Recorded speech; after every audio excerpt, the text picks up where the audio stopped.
Hey, welcome back. Another day, another vlog. It's Tuesday, it's the last day before I go back to work. Chaos ensues. I think shoes. I think that's what it is.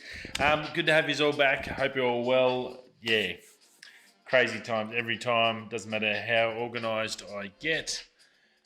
I still think I'm forgetting something. I'm trying to do something because I've got the new computer. I've spent the last couple of hours trying to get my old laptop, cleaning that out so I can then pass it over to my wife to use. So she's got the updated one, or updated compared to hers. So yeah, that's been a bit of a pain because it didn't put me to Catalina. It put me to the old ISO X, and then I had to do that, then to get that, and yeah, nightmare.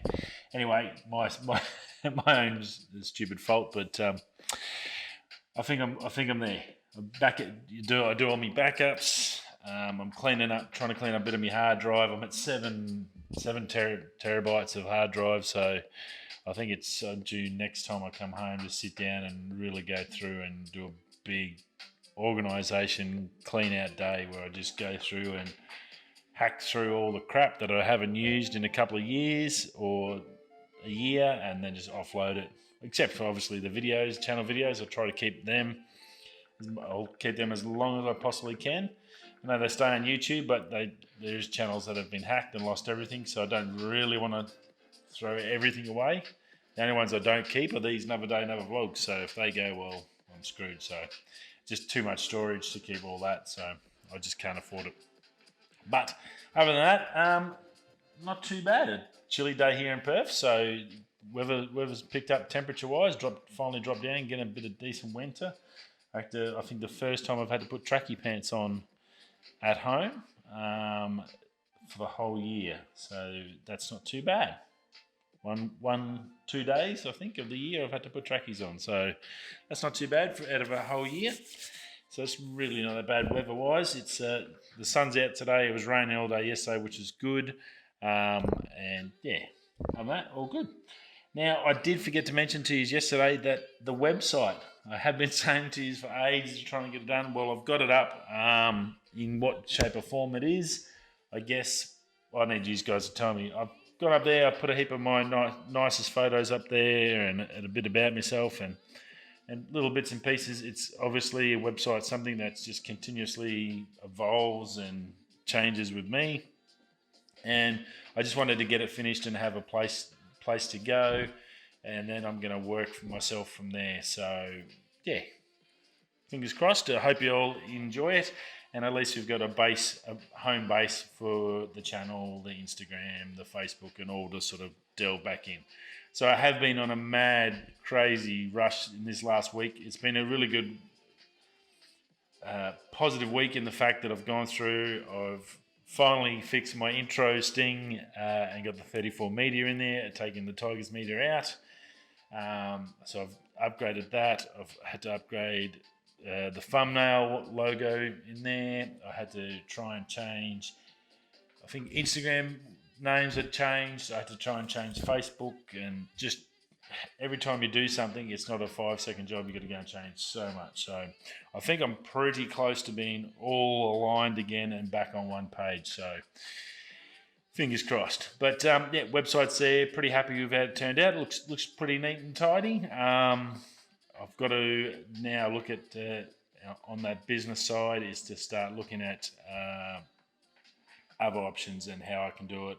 I want to do things like possibly a calendar or a photo book, an annual book or something like that, something like a coffee table book about my journey and my adventures and sort of the photos and all that sort of stuff. So I'm sort of thinking along those lines. And then I've obviously got the Teespring Store, which I've just done a big upgrade, and that's the other place I had to go through and fix all the logos and delete the old Tigers media stuff. So these shirts shouldn't be available anymore in the store. They're all upgraded to the 34 media logo, which you'll see on this thumbnail and on the channel. So that's all upgraded now too, and I've redone everything and added some more stuff and a couple other photos in for printing if you wanted a picture or anything. So that's a short-term an approach to merch. If you're chasing something, definitely go check out that. The links are all in the bottom of all the videos now. So yeah, if there's anything you're interested in doing collab-wise or anything like that, give us a call too. Happy, or drop us an email. I'm happy to catch up with you. Obviously back at work, so when I'm at work, it's tricky when you're on shift, but I'll do what I can. Definitely just drop us a line and we'll definitely catch up. Rightio, let's get in the news. Why not? Last day, got to get some more stuff done. And I've got to clean up this and get this ready for when I go back to work. I'd sort of pack all this up and then pack all my other stuff into bags and suitcases to go back to work so I can do it all there for you. So it's a hectic day. Rightio, iPhone definitely not coming in September. That's what they're saying today over on Lou Later. The reports are that yes, the phone definitely isn't going to be on sale in September. They still may release it in September. So the September event, which the rumours were that might be pushed back to October, well, they're saying that, well, no, they'll probably keep the September event, but what they'll do is they'll have a pre-order or something like that, and you'll be able to get it in October, which they've done. And Lou quite rightly said that they have done that a few times before. I'm pretty sure when I got my iPhone 10, that was a September release, and it didn't release until November, I think he said. And like I couldn't even get one from Telstra through my business plan to upgrade until mid to late January. That's how popular they were. So September, I had to wait a good 3 to 4 months before I could even get a phone. So I don't think that's a real big issue. And I think there's a few other occasions you mentioned, but I don't think that's an issue is when you actually can get the item. I think everyone just wants to know what we're getting. So I'm pretty sure they'll keep that September release. That'll keep their stockholders happy. It'll keep the buzz going, and there's nothing like having a release and then getting pre-orders in to create a buzz, and can't wait and get that build up, that expectation, which is hugely renowned in the Apple world because we've seen it many occasions, people camping out at the front of an Apple store waiting to get a phone. Now that's going to be pretty wild and woolly when it comes to current COVID conditions, how they're going to do that and what they're going to do to try and stop people. I guess if you're in a tent and you camp there for days or a week, or I think someone camped out for a week once or something stupid.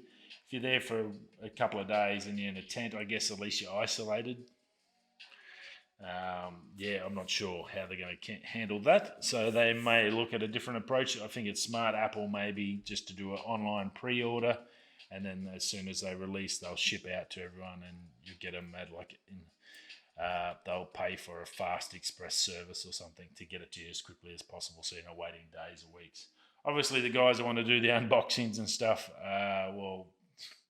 that really getting to the shop's going to be too late because the company's already sent them out to the big guys like Unbox Therapy, MKBH, and as such, and iJustine and people like that. They'll already have them in their hands, and they would have been playing with them for a week. So all should be good, I think. So September, I reckon they'll still go ahead with the event, and yeah, again, it'll be a later release. We're definitely not going to be getting buy the phones in September. You're down the track. So hopefully for Christmas, I guess for the States, you'll get yours before Christmas, and then us suckers that are on plans, we'll probably have to wait till January yet again. So there's not much we can do. You're not going to. It's only a phone. Google Pixel, the 4A, which has been much leaked, and Google dropped their own leaks on themselves, heaps in regards to this phone coming out. Well, they had delays because of COVID as well, and all the other stuff that entails around that. Well, the good news is it's come out, and it's not a blow your mind specs phone, but the price is pretty darn good. Lowest form, you can get it for $350 US, which is pretty darn good. That's going to be around the $500 Australian mark. That's not bad at all for a phone. 5.8-inch screen, 3440 battery, 6 gigabyte of RAM, 128 gig of storage, so that's plenty for those. It's got the Snapdragon 730, so a little level down, and that's where they saved a lot of the pennies. the camera is where generally these cheap phones get smashed. Well, I don't think it's that bad. It's got 12.2 megapixel f1.7 dual pixel autofocus on the back side. The rear is an 8 megapixel fixed focus f2.0. So that's the only one I found a little bit of an issue, having a fixed focus, something that doesn't autofocus. So it's going to be a certain point that you need to hold it. Now, an f2, they probably should have upped that to maybe a f8, f10, so at least then everything can be in focus. Because if you're just here or you're trying to get multiple people in and you get your arm right out, I've got a longer arm than the next person's got a longer arm than a shorter arm. How are they going to maintain that focus on that face to get that thing? Because that's why they want selfies. You know, people constantly moving arms in and out and a bit, whereas the autofocus on that side would be a lot better. So that's the only sort of bit that shows off as, yeah, it's cheap. We've saved a bit of money by cutting that there. So a little bit disappointing in that. Film, movie-wise, pretty good. 1080, that's all you need, really. That's really not going to affect it. It'll do 1080, 30, 60 and 120 frames, so that's fine. Bit of slow-mo there, that's cool. It's not 240 in the 1080. The 720p, it'll go 30, 60, 240. So you will get your 240, but it'll drop down to 720, which is, yeah, that's getting a little bit average. So you're not going to have a true slow-mo in your 1080 HD, but you do get the 120, which is still not too bad. It will come USB-C for powering, and it does have an earphone jack as well. So that'll keep a lot of those people happy. So that's all awesome. I don't think that's pretty good to fit that into a cheap phone. It does have 18 watt fast charge as well. So very cool. Now the only other highlight of that is it does have optical stabilization too, they're saying in the specs. So that's pretty darn cool. So you're not going to have too much wobbly stuff with that. So again, for $500 as a camera, you're obviously going to get Android locked in there, the latest Android, so that'll be in there. I don't think you have to worry about that. Pretty darn good. Now in fall, which I think that's basically Northern Hemisphere term, that's going to be maybe September, October, I guess, round when that time. I think it's the start of their winter. I don't know, we don't have a real winter. We have wet and dry for me. They'll have the 5G version coming now. That's going to go up in price a little bit. That'll be around the $500 mark. So a little bit more expensive, another $150. You'll get a 5G version, which probably isn't too bad because of COVID. The 5G thing has slowed down anyway. The install doesn't seem to be punching through, or you don't hear too much about it. So I don't think rushing out to get a 5G at the moment is going to really hurt you that much, especially when you're paying cheap prices, when you could easily upgrade from that in a year, 2 years' time and get a full-blown version. So the 350 version, it's probably going to do you well for a basic phone. If you just need a phone to do phone stuff and your standard other stuff, I think you'll do pretty well with that. It's going to be pretty hard to top for that price. That will greatly put the pressure on the other companies to bring out a cheaper version. So really cool. And I might see the difference with the base model 12 when the Apple releases later this year, if this does affect that, if they do bring that price down a bit more. Now, Microsoft, pretty much locked and loaded to buy TikTok. That's all pretty confirmed, as we talked about yesterday. They were eyeing them off. Well, they've got a time frame on this. They've got to get it all done and dusted by September 15th. That's when Donald Trump's basically said from then on they're going to shut down TikTok unless someone buys them. I don't know why a US company buying them is the only way that they can operate. I find that sort of a little bit weird, that it's no good that China, but if our US companies buy it, that's okay to use. What if a European or a Japanese or an Australian or a South African or African company or Middle Eastern company bought it? Would it be okay? It's very weird, that statement, I think, that he put out. A little bit weird, but anyway, it looks like Microsoft's pretty much happy and into it. They don't have a good track record with social media stuff. What was the last one? the gaming one that Ninja jumped over to, and then it collapsed and destroyed itself. Pretty much everything they've done is destroyed. The only thing that survived is Xbox, so that's the only one that has done well. The rest have pretty much crashed and burned, so let's hope it survives. But yeah, so pretty much by 15th of September, it will be under Microsoft TikTok. So it looks like it's going to survive for you TikTokers. Great news, and you won't have to worry about losing money or shuffling. It'll be interesting to see how Microsoft actually runs that financial side of things. Excuse me. Now, Nividia also in talks. We talked about ARM being sold, Apple, everything new ARM. The ARM chips are going really, really well. We talked about that 12-inch laptop leak yesterday, and with how Apple's going wholeheartedly into it, and it's going to be big. Microsoft's looking at it. Everyone's looking at this ARM technology and how they can make it smaller to make it better, to faster, to cheaper, to cooler. I think that's about how it sums it up. Well, Nividia's jumped in. ARM, the SoftBank, who owns the ARM company that designed this ARM technology, is looking to sell up. Obviously, it's about to boom, which is a little bit strange. They're looking to come in and get a big profit hit and take their money and run. Well, for some reason, Apple never bought them. I guess that would have been conflict of interest. They're currently going through monopoly sort of stuff, so I guess that's probably why they steered clear of it, and probably Google and all the other big boy computer mobs have stayed clear from it as well. So that was probably a good thing. Now, Nividia is jumping in. They're in talks currently to acquire the ARM business. It's going to be worth a packet.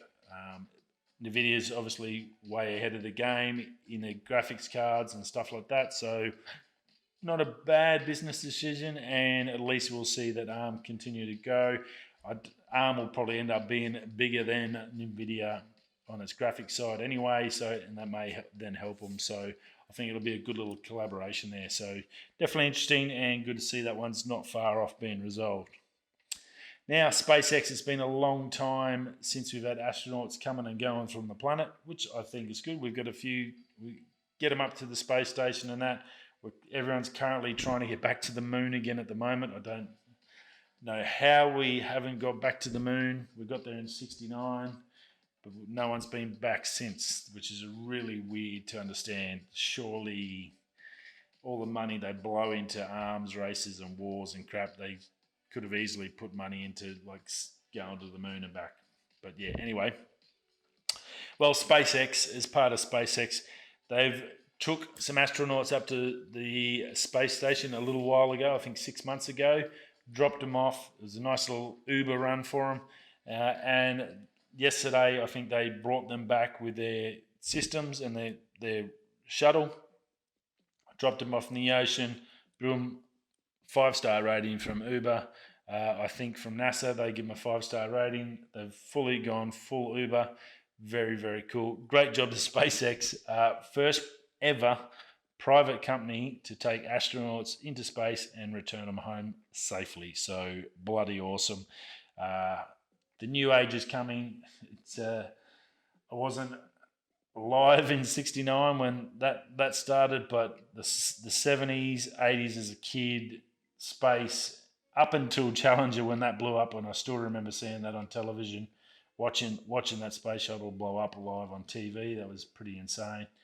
Up until then, it was just amazing and just going crazy, and then it just all fell in a heap around the late 80s, early 90s when the gold price went to crap and the world sort of hit a bit of a recession that no one ever talked about. But yeah, I think it's really cool. Elon Musk just having 2020, he is not having a bad year. No matter what happens, this guy is he's having a bit of a tear. Much like, I guess, AMD did last year, I think this 2020 could just about be pronounced the year of the Musk. He is having a ball terror of a year. Good on him. Fantastic news, and great to see us go forward to the fact that I think even the US government announced some funding to Boeing because they want to just create some competition in that space. Obviously, SpaceX is there. They want to create some competition, so it's not just one company that can do it all. They want to build up that options, and they want NASA to become the customer. that pays the SpaceX, the Boeing, the Uber, the whatever, to take them to space, drop them off, they do their work, they come home again, job sorted. So that's basically how the US is looking at it. So pretty darn cool, I think, and a big stepping stone towards us moving back into full-blown space exploration, Moon and Mars. I think hopefully in my lifetime. I think so. It'd be nice to think that one day Jack could be jetting off while I'm in a nursing home watching him take off in a shuttle to fly to Mars and then come back 6 months later with a bit of Mars rock for me to throw at me. So that'd be pretty cool. And then last but not least, Indiegogo live today. Probably a little bit late to get the early bird ones, but there was 15 left when I checked before I started the show, so they're probably not far off going. The Sirui 35mm anamorphic lens. That's the f1.8. Their 50mm did really, really well. Unfortunately, the 50mm was only in Sony or E-mount. They do have adapters now, so basically you just take the ring off the back of the lens, you mount it on, you can go to an EFM or I think a few others. So basically all your lens groups are covered. It's just a very simple, straight off and on adapter plate that bolts on the back of it. So that's really simple. Now these lenses, I did go over the Tito Fernandez. I think I've got that wrong. My apologies if I have. Really good guy in anamorphics, very switched on dude. He was pretty impressed with the first one, and he's pretty impressed with this and give that nice wide view. The lens is really good, and for the price, it's going to be $800 retail. But if you are looking for one and you're doing a lot of video and you want to get that little bit of something extra, that anamorphic definitely can work for you. Go check it out. There was still 15 of the super early birds at 600 US, and then it shoots up, I think, to 650 US. So you can still save yourself 150 US bucks, which is awesome. Or you can go a combo if you never got the first one and you want the 35 and the 50. 1,250 bucks will get you both straight up. So that's pretty darn cool. It's got a 67mm filter, and all you have to do for anamorphics with this one is change the settings in Premiere Pro or whatever you're using.